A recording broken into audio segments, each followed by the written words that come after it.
ಅರಕಲಗೂಡು ತಾಲೂಕು ಕೊಣನೂರು ಹೋಬಳಿಯ ಬನ್ನೂರು ಸಂತೆಮಳ ಗ್ರಾಮ ಪಂಚಾಯಿತಿಗೆ ಒಳಪಡುವ ಬನ್ನೂರು ಕೆರೆಯಲ್ಲಿ ಸಾವಿರಾರು ಸಂಖ್ಯೆಯಲ್ಲಿ ಮೀನುಗಳು ಸಾವನ್ನಪ್ಪಿರುವ ಘಟನೆ ನಡೆದಿದೆ. ಕೊಣನೂರು ಮೀನು ಮಾರುಕಟ್ಟೆಯ ಮೀನು ವ್ಯಾಪಾರಿಗಳಾದ ನಾಗಣ್ಣ ಮತ್ತು ಗಜೂರವರು ಸುಮಾರು 2 ಲಕ್ಷಕ್ಕೆ ಕೆರೆಯನ್ನು ಟೆಂಡರ್ ಮಾಡಿರ್ತಾರೆ.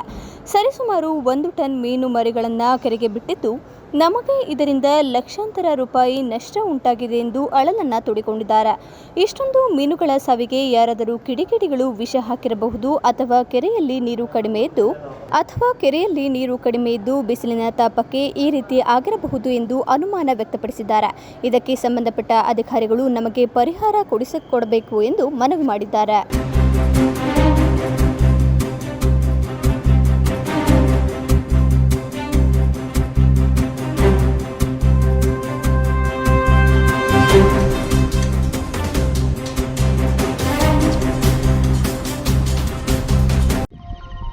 ಸರ್, ನಾನು ಶಿವಣ್ಣ ಅಂತ ಬನ್ನೂರು ಕೆರೆ ಟೆಂಡರ್ ಕೂತ್ಕೊಂಡಿದ್ದೆ.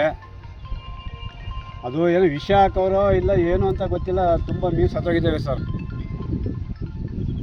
ಇಲ್ಲೇ ನೋಡಿ ಸರ್, ಫೋಟೋ ತೋರಿಸ್ತೀವಿ.